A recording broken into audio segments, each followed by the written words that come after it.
Cebong-cebong kalau ngeliat ini pasti nangis tara mejreng pasalnya. Nenek Ajeng, gak usah kepedean ya, gak usah kegeeran.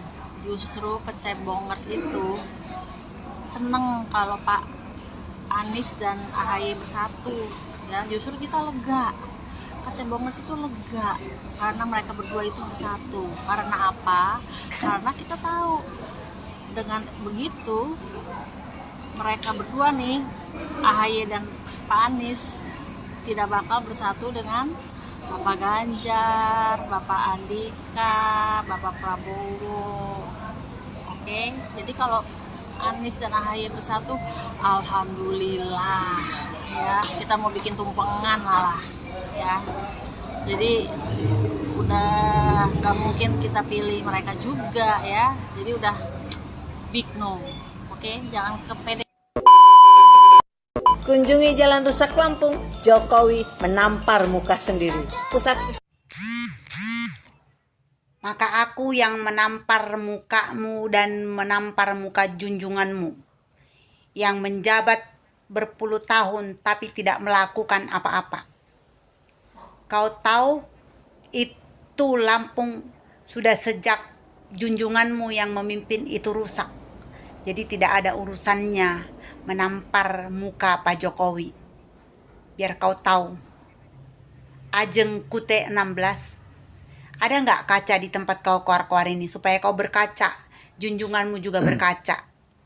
Berapa banyak koruptor dan berapa banyak proyek mangkrak yang ada masa jabatan junjunganmu. Jokowi sudah membangun banyak di negeri ini.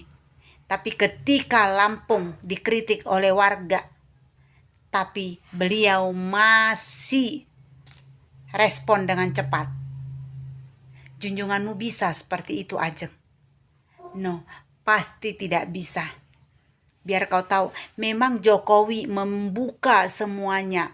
Warga negara Republik Indonesia siapapun bisa speak up. Tidak pernah Presiden menutup ruang untuk kita berbicara, sama seperti kau ini. Tapi kau bisanya cuman menyinyir. Cuman nyinyir pemerintahan yang sekarang tanpa ada apresiasi dari termasuk junjunganmu. Padahal apa yang dibuat junjunganmu selama 10 tahun? Hambalang yang mangkrak. Bank Senturi yang masih belum selesai sampai sekarang. Terus apa Ajeng Kute 16? Mikir dong Ajeng, jangan cuman bisa nyinyir. Kau digaji hanya untuk nyinyir, ya. Oke, Jeng? kunjungi jalan rusak Lampung, Jokowi menampar muka sendiri. Pusat Jeng, jualan obatmu sudah gak laku. Nampar muka junjunganmu itu aja. Kamu ini kok ya suka nyinyir yang tidak. Harun mengungkapkan penyebab Presiden Jokowi terlihat kalut jelang lengser. Kemeruh sampean iku Bu. Pak Jokowi kok kalutnya apa kalut itu. Ora dadi presiden mari iku ya wis karene ngomah kare ngomong putune, enak wis ra mikir negara. Mosok dipikir ora mikir Pak Jokowi kok nyopo kok kalut-kalut di sampean iku Bu. Sampean iki piye to? Bu, tobat to. Aja ngelek-ngelek Pak Jokowi ae. Sampean iki ora kenal karo Pak Jokowi. Nek durung sampai sampean njaluk nyepuro terus sampean mati. Ra iso mlebu swarga sampean eman, Bu. Temenan. Setelah masak kono lho. Nek gak masak yo tuku sego neng. Iki lho, dapur rumah. Warisin kau utang negara, warisin untuk kesejahteraan buat rakyat. Izin setik Mbak Ajeng Cute 16. Warisin kok proyek Hambalang yang mangkrak. Warisan tuh yang jelas. Jadi agar dapat dilihat, minimal dilihat lah, nggak dirasakan. Jadi mata itu nggak kotor melihat proyek Hambalang. Gitu Jeng ya. Warisan kok diturunkan sama Pak Anas Urbaningrum sama Mbak Angelina Sonda. Gimana itu? Hah? Masa dikasih warisan masuk ke dalam sel? Ah, karangan aja. Enggak, yang herannya gini ya. Saya tuh bingung nengok si Ajeng ini ya. Jelas-jelas memang Partai Demokrat. Ini entah disuruh memang sama sama ketua Demokrat Pak SBY sama Pak AHY disuruh untuk berkoar-koar gini, nggak tahu juga saya. Tolong dulu bagi yang tahu ya, netizen tolong ditulis di kolom komentar. Kepala Bakomsa DPP Partai Demokrat Herzaki Mahendra Putra mengatakan, Apa? Pemufakatan jahat untuk melanggengkan kekuasaan. Tidak untuk Jokowi. Yang ngebet banget itu adalah junjunganmu yang mau menjadikan putra mahkotanya untuk menjadi RI 1. DKI aja keok mau RI 1. Dari mana? Yang kamu dan Herzaki katakan itu jahat. Sini, saya tiup ubun-ubunmu biar dingin. pengamat politik Rocky Gerung menanggapi tentang Presiden Joko Widodo yang Mak jreng, maaf Ajeng cute, saya setit videomu yang terlalu nyinyir tentang Jokowi yang cawe-cawe. Dimana kamu sendiri lupa bahwasanya dulu 2014 SBY melakukan cawe-cawe lebih parah lagi. Ini.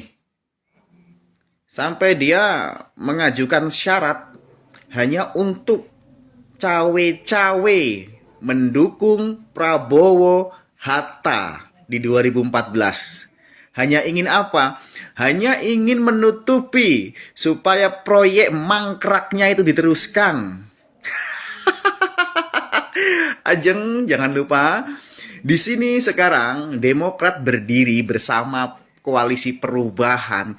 Jadi untuk para pendukung Koalisi Perubahan, apabila terlalu nyinyir tentang cawe-cawenya Jokowi, otak dipakai. Mikir. Flashback ke belakang. 2014 SBY cawe-cawe lebih parah lagi. Sampai merengek-rengek, sampai mengajukan syarat, ya. SBY sampai mengajukan syarat hanya karena ingin cawe-cawe. Aduh, kayaknya postingan gue ini bakalan bikin kolom cebong bergejolak nih ya. Logistik ya Jeng. Oke. Menang apa Jeng di 2024? Menanggung derita gitu. Ya. Aku lo bukan cebong. Saya lo masyarakat biasa. Oke. Sekarang gini Jeng, mau dari partai manapun yang mengusung mereka, mau mengusung AHY sama Anies Baswedan, ya, biar lo tahu di 2024 nggak akan bisa menang karena masyarakat udah pintar, ya. Jangan ini dulu ya, kita boleh lihat nanti ya. Atau gini aja kita taruhan ya, kalau memang menang Bapak Anies Baswedan sama AHY di 2024 nanti, saya akan jalan kaki Jakarta Jogja. Tapi kalau kalah, ya dirimu yang jalan kaki Jakarta Jogja. Gimana? Gantikan Amin Rais. Oke, gantikan Bapak Amin Rais ya. Oke, adil ya. Oke guys, itu tadi ya kumpulan video reaksi dari teman-teman menanggapi video daripada Ajeng Cut. Tapi kalau dilihat dari pakaian daripada Ajeng Cut ini sepertinya dari kader Demokrat ya. Jadi selalu membela Partai Demokrat. Setiap apapun kebijakan yang menurut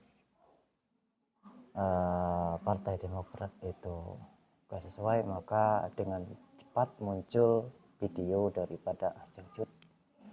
Nah mungkin teman-teman tahu siapa Ajeng Cut ini ya. Di video TikToknya ini sangat diburu sekali muncul respon video kritikan terhadap pemerintah, terutama yang ditujukan kepada Jokowi, maka akan sangat cepat direspon balik oleh para netizen ya. Jadi memang si Ajeng ini agak lain ini. Kita nggak ngerti ya apa bergabungnya Ajeng di Partai Demokrat ini berapa lama. Apakah dia tidak melihat masa kepemimpinan Pak SBY kemarin selama 10 tahun yang lalu ya, dibandingkan dengan Pak Jokowi yang selama 9 tahun ya, baru 9 tahun menuju 10 tahun ini, banyak sekali kebijakan-kebijakan yang tidak pro dengan rakyat, yang artinya itu juga ada beberapa proyek yang mangkrak sehingga dia tidak menyadari itu. Seakan-akan pada zamannya Pak SBY itu semua proyek, semua kebijakan itu berjalan. Padahal kita bisa melihat, kita bisa menyaksikan banyak sekali hal-hal yang menjadi catatan bagi pemerintahan selanjutnya, yaitu Jokowi. Terutama sekali kita tahu bersama-sama, yaitu proyek Hambalang yang hingga saat ini tidak tuntas dan bahkan mewariskan para petinggi ataupun kader-kadernya masuk ke penjara, termasuklah ya misalkan kayak Anas ataupun dan yang kawan-kawannya ya, seperti itu. Nah, mungkin itu aja kenapa Ajeng Cut menjadi buruan para netizen. Itulah sebabnya, karena netizen tidak menerima apa yang menjadi kritikan daripada, karena tidak sesuai dengan fakta ya. Itu ya teman-teman, mungkin itu aja. Semoga ini bisa bermanfaat bagi teman-teman. Salam damai dan salam waras.